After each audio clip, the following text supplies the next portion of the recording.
시편 14편 1절에서 7절 말씀입니다.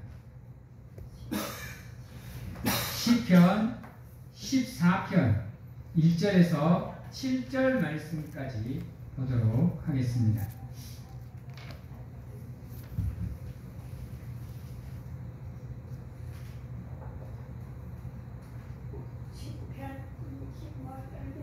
시편 14편 1절에서 7절 말씀입니다.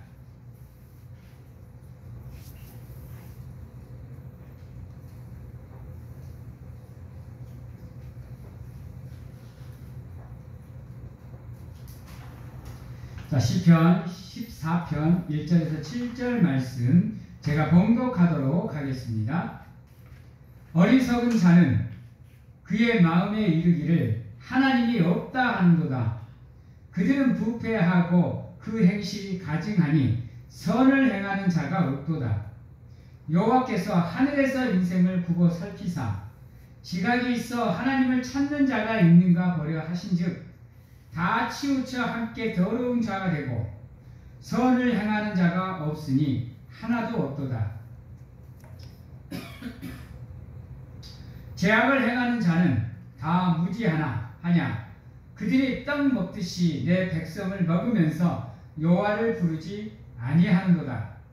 그러나 거기서 그들은 두려워하였으니 하나님이 의인의 세대에 계심이로다.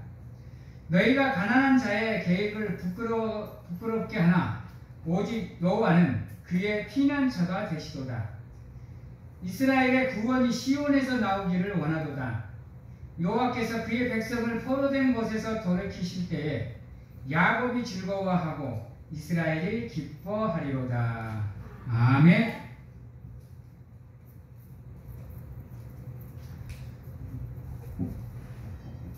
사랑하는 성도 여러분,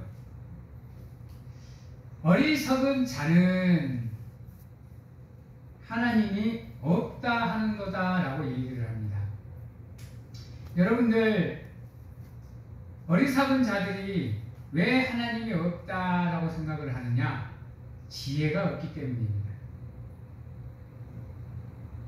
지식은 있는데 하나님이라는 존재를 알고는 있는데 지혜가 없기에 그분이 살아계심을 알지 못하는 겁니다. 세상 사람들도 하나님이라는 존재를 압니다. 왜? 수없이 들어왔으니까요. 기독교인들을 통해서 성경적인 이야기, 또 성경을 읽으시는 분들도 계시기에 하나님이라는 존재를 알아요. 그리고 성경을 통해서 하나님의 대충 어떤 분이신지를 알고 있습니다. 근데 그들은 하나님은 알고 있되 믿지를 않아요.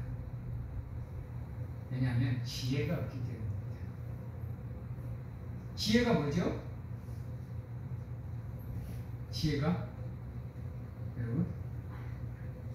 우리 잠깐 잠언으로 넘어갈까? 시편 뒤에 있는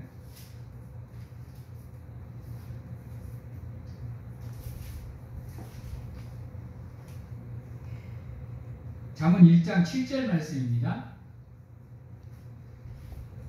여호와를 경외하는 것이 지식의 근본이거늘 미련한 자는 지혜와 훈계를 멸시하는도다. 지혜가 뭐라고요? 하나님을 경외하는 것. 그리고 미련한 자는 지혜와 훈계를 멸시한다 그랬어요. 그래서 어리석은 자는 지혜가 없어 망하는 겁니다. 지혜가 없기에 남이 충고를 하고 남이 훈계를 해도 받아들일 수가 없는 거죠.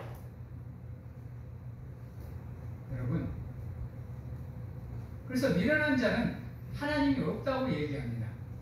물론 하나님이 직접적인 개입을 안 하시니까 그럽니다. 만약이자요, 하나님이 잘못을 한 사람들 직접적으로 바로바로 개입을 해서 채찍을 해버리면 어떻게 될까요? 여러분, 만약에 우리가 잘못을 했어, 그 순간 하나님이 개입해서 회초리를 때려버리면 어떻게 될까요? 여러분, 눈에는 눈, 이에는 이, 팔에는 팔, 다른 달이 바로 직접적으로 개입을 해버리면 어떻게 될까요? 이 자리에 온전한 몸으로 앉아 계실 분이 계실까요? 눈이 하나가 없거나, 여러분, 팔이 하나 없거나, 입이 없는 사람도 있을 수 있습니다. 근데 미련한 자는 그런 게 없기 때문에, 하나님의 살아계심을 느끼지 못하기 때문에 하나님이 없다고 하는 거예요. 니케는 기독교 집안에서 태어났습니다. 근데 어느 순간 이 사람이 철학에 빠지면서 뭐라고 얘기하는지 아십니까? 그 유명한 말, 신은 죽었다 라는 말을 남겨요. 기독교 집안에서 태어났지만 제대로 된 신앙 교육을 받지 않은 니케는 철학에 빠져서 신은 죽었다라고 고백을 합니다. 그리고 죽을 때 뭐라 그러냐? 나는 지옥으로 간다 그랬어요. 여러분, 하나님을 인식하고 알고 깨닫고 믿는 거 이거 정말로 쉬운 게 아닙니다. 여러분 아세요? 세계 기독교인들이 몇 명? 한 20억 정도 됩니다. 근데 세계 전체 인구가 몇 명이죠? 75억 정도가 됩니다. 여러분 30% 정도만, 30%도 못 되죠? 정도만 하나님을 알고 나머지 사람들은 하나님을 알게 믿지를 못해요. 여러분 그만큼 하나님을 믿는, 지금 여러분들이 이 자리에 나와 있는 이 일들이 쉬운 게 아니에요. 여러분 정말로 위대하고 기적인 겁니다. 여러분 다 하나님께서 여러분들에게 하나님이 살아계심을 알고 믿게 인도해 주셨기에 지금 여러분들이 이 자리에 앉아 계시는 거예요. 저 밖에 있는 사람들은 하나님이란 이름은 알지만 하나님을 믿지는 않잖아요. 그래서 이 자리에 앉아 계시는 여러분들은 진짜로 복 받으신 분들이에요. 복 받으신 분들. 왜 되든 간에 구원의 길을 걷고 계시잖아요. 근데 그들이 하나님을 알 수 없는 이유는 뭐냐? 그들이 부패하고 그 행실이 가증하니 선을 행하는 자가 없다고 했어요. 다시 말해서 그들의 마음이 어둠으로 가리워져 있기에 빛이신 하나님을 알 수가 없어. 요한복음 1장에 뭐라고 해요? 빛이 이 땅에 왔는데 어둠에 갇혀있는 사람들이 그 빛을 알지 못한다고 했어요. 그래서 직접적으로 자기들 손으로 예수 그리스도를 십자가에 못 박는 엄청난 죄를 지워버리는 겁니다.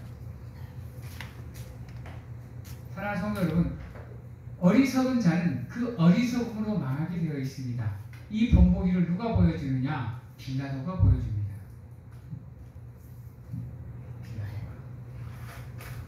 그는 예수 그리스도가 죄 없음을 알았습니다. 그래서 예수 그리스도를 풀어주려고 그랬어요. 그래서 이스라엘 민족들에게 뭐라고 그랬어요? 나는 이 사람에게서 죄를 찾지 못했다 하고 풀어주려고 하니까, 그러면 자기 주관대로 풀어주면 되잖아요. 근데 그 마음의 어리석음이 이스라엘 민족들의 그 폭동이 무서워서 죄 없는 이스라엘 예수 그리스도를 이스라엘 민족들에게 십자가에 못 박혀 넘겨주는 겁니다. 그로 인해 빌라도는 평생 기독교인들의 입술을 통해서 저주를 받아야 되는 안타까운 상황에 놓입니다. 만약 예수 그리스도가 죄 없음을 알고 그때 예수 그리스도를 풀어줘 버렸으면 그는 영웅입니다, 여러분. 기독교인들에게 영웅이 되는 거예요. 근데 백성들의 폭동이 무서워서 죄 없는 예수 그리스도를 십자가에 못 박게 이스라엘 민족들에게 넘겨주는 어리석음으로 인해서 그는 인생이 영원히 저주받는 안타까운 상황에 놓입니다. 또 한 사람이 그러한 모습을 본보기로 보여줍니다. 그가 누구냐? 가룟 유다입니다. 여러분, 가룟 유다는 알았어요. 깨달았다니까요. 자기가 지금 은 30을 주고 예수 그리스도를 팔았던 일이 잘못된 것을 알았어요. 그래서 제사장을 찾아가서 은 30을 주잖아요. 그리고 다시 돌아오잖아. 그리고 회개를 했으면 그는 지금도 살아가 있어서 예수님의 12제자들과 함께 이름을 칭송받았을 거예요. 근데 어리석음에 자살을 선택해버리잖아요. 그래서 지금도 가룟 유다는 배반의 배신의 아이콘이에요. 여러분. 예수 그리스도의 선택을 받았음에도 불구하고 예수 그리스도를 배신했던 사람이 또 한 사람 있죠. 가룟 유다와 함께 거론되는 베드로는 어때요? 베드로도 예수 그리스도를 부인했습니다. 근데 가룟 유다와 다른 길을 걷게 되는 이유는 뭐냐? 그는 자기가 잘못한 것을 깨달았을 때 뭐 했어요? 회개했어요. 이게 지혜입니다. 여러분, 닭이 울었을 때 베드로가 자기가 잘못한 걸 깨달지 못했으면 베드로도 똑같은 길을 걸어야 됩니다. 근데 그는 깨달았어요. 이게 지혜예요. 죽을 수밖에 없는 길에서 자기의 삶을 생명의 길로 바꾸는 이게 지혜입니다. 여러분. 여러분도 마찬가지예요. 여러분도 죄 지을 수 있습니다. 잘못된 길 걸으실 수 있어요. 그러나 그것을 당연시 여기고 넘어가면 반드시 여러분들의 삶은 후회할 일이 벌어집니다. 그러나 그것이 잘못된 것을 알고 하나님 앞에 나와서 회개하고 고백하고 기도하면 하나님이 그것을 용서해 주십니다. 그것을 믿는 것이 지혜입니다. 여러분. 그렇지 못한 것이 어리석음입니다. 그래서 그것을 바꿀 수 있도록 충고해주고 조언해주는 것을 받아들일 수 있느냐 그렇지 못하느냐는 지혜가 있느냐 없느냐 차이입니다. 내가 잘못된 것을 지적을 했을 때 그것을 내가 이것을 잘못을 행동했구나 그럼 바꿔야지 라고 그 기회를 잡고 자신의 삶을 변화시키는 게 지혜입니다.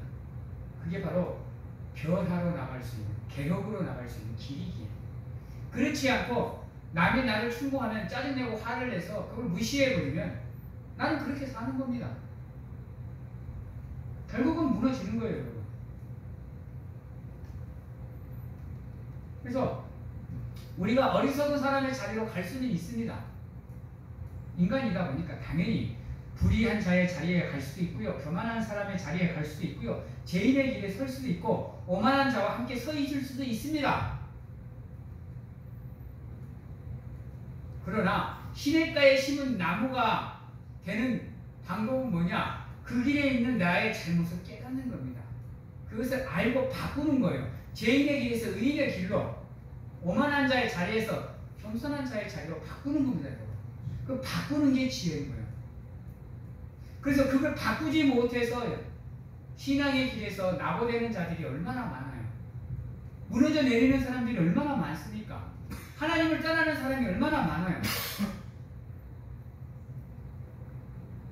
근데 우리 사랑하는 성도님들은 하나님의 말씀을 늘 들으면서 여러분들의 삶을 돌아보셔야 되는 거예요.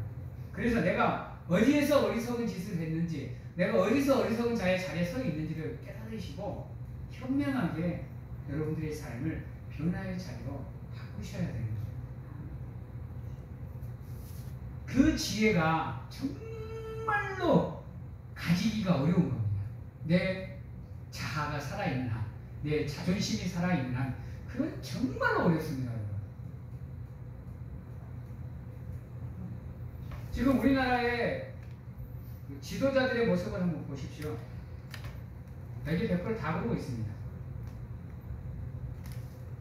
잘못했다고 이게 잘못된 거라고 지적을 하는데도 안 받아들여. 그럼 결국은 자기가 공경에 처해요. 그래갖고는 힘들다고 국민들한테 하소연하면서 난 잘못이 없다 변명하고 있어요. 여러분. 내가 우리 최고의 존엄이신 대통령은 까지는 못할 것 같고 지금 현재 가장 시끄러운 축구협회 얘기 한번 보십시오.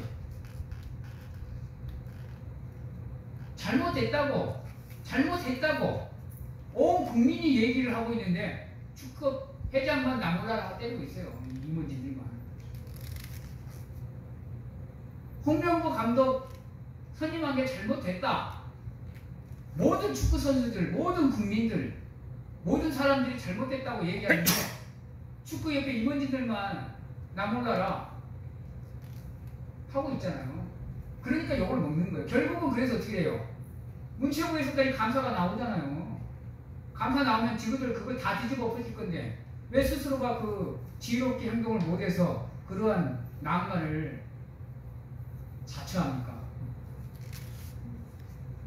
그냥 잘못했으면 그 자리에서 그래 내가 잘못했다 고집 피웠다 실수했다 라고 인정해버리면 넘어가는 일을 스스로가 지금 난관에 봉착해갖고 이러지도 못하고 저러지도 못하고 그 멀리 날아가서 손흥민이를 만나느니 누구를 만나느니 이러고 있고 우리의 삶이 그런 경우가 한두 번이 아니지 않습니까? 내 고집으로 인해서 내 자존심으로 인해서 안 받아도 되는 시련과 고난을 받는 경우가 얼마나 많은지 몰라요. 그래서 그 앞에서 무너지는 사람들이 얼마나 많은지 모릅니다. 물론 잘못이 없으면 끝까지 결벽을 주장을 해야 되죠. 그냥 뻔히 보이는 잘못도 부인을 해버리면 어떻게 해? 그건 어리석은 겁니다. 여러분. 내가 신앙생활을 할 때 아 내가 잘못을 했구나 라는 것을 깨닫는 게 정말로 힘들어요. 여러분. 그게 쉬운 게 아니에요. 여러분들도 내 잘못 깨닫는 게 쉬운 게 아니에요. 그러다 보니까 나도 모르게 그것이 잘못인지를 모르고 그냥 넘어가 버리는 경우가 한두 번이 아니에요. 근데 하나님은요 그 죄값을 하나하나를 다 원하십니다. 근데 그거를 면할 수 있는 방법이 뭐냐? 회개하는 거예요, 여러분. 그래서 그게 지혜라고 얘기하는 거예요. 다윗이 밧세바를 범했어요. 그거를 나몰라라 하고 있었어요. 그 잘못이 얼마나 컸는지 첫째 아들을 잃어야 되는 엄청난 질책을 당해요. 그나마 그래도 다윗이 하나님께 합한 자라고 칭찬받는 이유는 뭐냐? 나단 선지자가 와서 그걸 지적을 했을 때 부인하는 게 아니라 거꾸로 엎어져서 하나님께 회개한 것 때문에 그나마 그래도 그 죄가 사해집니다. 그래서 이스라엘 역사 중에 가장 위대한 사람 중에 한 사람을 칭송을 받습니다. 여러분. 이게 지혜입니다. 우리도 잘못할 수 있어요. 다윗처럼 죄 지을 수 있습니다. 그러나 그것이 잘못인지 아닌지를 자각해내는 거, 인식해내는 게 다윗조차도 힘들었어요. 남이 지적 안 해주기 전에. 그래서 그것을 감추기 위해서 남편 죽여버렸죠. 어떻게든지 자기 죄를 덮으려고. 그때까지도 다윗은 그것을 잘못이라 인식을 안 했어요. 그만큼 자기 죄를 인식해내는 게 쉬운 게 아니에요. 지혜가 없으면요 절대로 그걸 인식해낼 수가 없어요. 하나님의 도우심이 없으면 안 된다는 거예요. 그래서 우리가 끊임없이 하나님께 기도해야 되는 이유, 끊임없이 하나님을 찾아야 되는 이유, 끊임없이 하나님을 예배해야 되는 이유가 거기에 있습니다. 그 죄를 짓거리며 다윗이 기도를 안 했어요. 여러분. 매 순간 하나님께 물어보고 하나님의 음성을 듣던 다윗이 밧세바 이후로 기도했다는 얘기가 안 나와요. 그러니까 결국 하나님이 사람을 보내서 다윗의 잘못을, 선지자를 보내서 다윗의 잘못을 지적을 해줘. 그때서야 그것도 감지덕지한 겁니다. 여러분. 그것도. 그렇게 해서라도 깨달은 게 감지덕진 거예요. 그렇게 해도 못 깨는 사람 세상에 넘치고 넘쳤습니다. 사랑하는 성도 여러분, 우리는 어디에서 무엇을 하든지 간에 반드시 기억하셔야 됩니다. 우리가 있는 그곳은 곧 하나님이 우리와 함께 계신다는 것을요. 이거 기억하셔야 돼요. 여러분, 나는 모를 수 있어요, 여러분. 하나님은 모를 수가 없어요. 그래서 항상 생각하셔야 되는 거. 나의 삶의 어느 한 현장이라도 내가 멈추어서는 그 어떠한 곳이라도 항상 하나님이 나와 함께하고 계심을 아셔야 돼요. 아셔야 돼요. 그래서 늘 우리가 말하죠. 호람데오. 뜻이 뭐예요? 하나님 앞에서. 이 신앙 갖고 살아가셔야 됩니다. 그래야 어리석은 짓을 덜 하게 돼요. 안 할 수는 없어요. 인간이니까. 덜 하게 됩니다. 한 번 생각할 거 두 번 생각하고, 두 번 생각할 거 세 번 생각하게 된다고. 그러면서 나를 돌아볼 수 있는 기회를 갖는 현명한 삶을 살아갈 수 있는 지혜를 갖게 되는 거예요. 그렇지 못하면 우리의 삶은 똑같은 삶 속에서 우리가 스스로 패망의 길로 걸어가는 게 됩니다. 그래서 하나님은 이런 사람을 찾습니다. 2절입니다. 여호와께서 하늘에서 인생을 굽어 살피사 지각이 있어 하나님을 찾는 자가 있는가 보라 하신즉 라고 얘기합니다. 하나님은 지금도 여러분들을 보고 계신다니까요. 살펴보고 계셔요.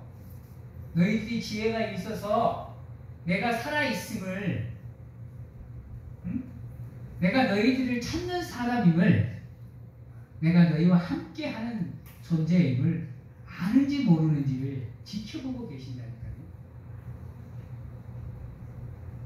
그래서 잘못된 삶을 살면 여러분들이 그걸 회개하고 돌이켜서 지금도 하나님이 나를 찾고 계시는구나, 함께 하시는구나를 깨닫기를 원하고 계신다고요.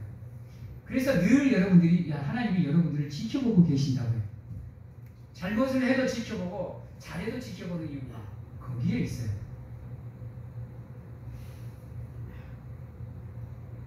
지각이 있어서 하나님이 나를 찾는 사람임을, 하나님을 찾는 사람이 있는가를 지금도 찾고 계신다고요. 이사야 선지자가 이렇게 얘기합니다.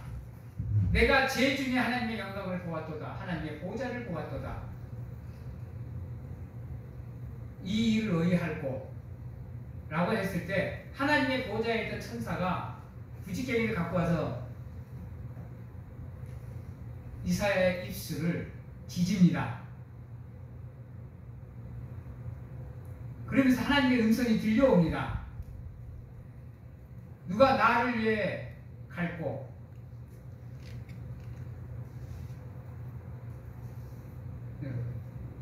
그때 이스라엘의 고백이 뭐예요? 이사야의 고백이 이게 지혜인 겁니다, 여러분. 다른 게 지혜가 아니에요. 나를 보내소서, 내가 가겠나이다. 나를 보내소서. 하나님, 내가 가겠습니다. 하나님이 살아계심을 봤으니까 내가 가겠습니다. 나를 좀 보내주십시오라고 고백할 수 있는 사람. 아유, 하나님, 나 말고 여기 우리 부인, 내 남편, 우리 이웃, 내 친구 보내시지 뭐 굳이 나한테 이런 음성을 주십니까? 라고 따지는 게 아니라 나를 찾는 음성에 바로 고백하는 것. 이게 지혜라는 겁니다. 이미 여러분들이 있잖아요. 그 하나님의 음성에 반응할 수 있는 능력을 가지고 계신다니까요.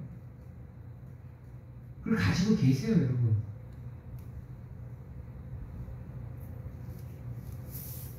근데 내가 그것을 외면하고 있는 거예요. 왜? 힘들어질까 봐. 괜히 고생할까봐, 내 것을 포기해야 될까봐, 내가 불이익당할까봐, 내가 그것을 그냥 외면하고 있는 거예요. 여러분들은 이미 예수 그리스도를 구주라고 영접하신 순간부터 그 하나님의 음성을 들을 수 있는 은혜를 받으셨다니까요. 여러분들 스스로가 귀를 막고 있고 눈을 막고 있는 겁니다. 뭐가 없기 때문에? 지혜가 없어, 어리석기 때문에.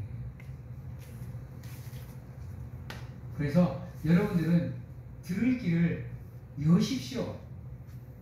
그리고 지금도 여러분들에게 사랑의 미러를 던지고 계시는 그 하나님의 음성을 들으십시오. 그리고 답하십시오. 하나님께서 여러분들의 삶을 반드시 붙잡아 주시고 지켜주시고 보호하시고 인도해 주실 겁니다. 그 은혜가 여러분들의 삶에 충만하게 가득 채워져 있기를 간절하게 소망합니다. 어리석음으로 놔두지 마시고 그 어리석음을 하나님의 지혜로 생명의 길로 바꿀 수 있는 우리 사랑하는 성도님들이 다 되시기를 바랍니다. 기도하겠습니다. 사랑의 하나님 감사합니다. 주여, 어리석은 자가 되지 않게 하여 주시옵소서. 하나님의 지혜로 지혜로운 자가 되어 하나님을 찾는 영혼이 되게 하고 하나님을 아는 지식이 지혜의 근본임을 알고 끊임없이 하나님을 탐구하고 연구하는 삶을 살아갈 수 있도록 하나님 도와주시옵소서. 우리의 삶을 말씀 위에 세우는 지혜를 허락하여 주시옵소서. 하나님의 뜻을 찾고 하나님의 나라를 찾고 하나님의 이름의 영광을 위해 노력하고 헌신하는 지혜로운 성도가 될 수 있도록 하나님 축복하여 주시옵소서. 지금은 우리를 죄에서 구원하시기 위해 이 땅에 오신 예수 그리스도의 은혜와 세상 끝날까지 항상 우리와 함께 계시는 가운데 안아주시고 품어주시는 하나님 아버지의 사랑하심과 세상 어느 곳에 가서 무엇을 하든지 간에 우리를 지키시고 보호하시는 성령님의 교통하심이 오늘 이 자리에서 어리석은 자가 아니라 하나님의 지혜로 지혜로운 성도가 되겠노라고 확신하고 결단하는 귀한 하나님의 성도님들 머리 위에와 가정과 직장, 자녀와 건강 위에 진짜 영원토록 함께 하시기를 축원하옵나이다.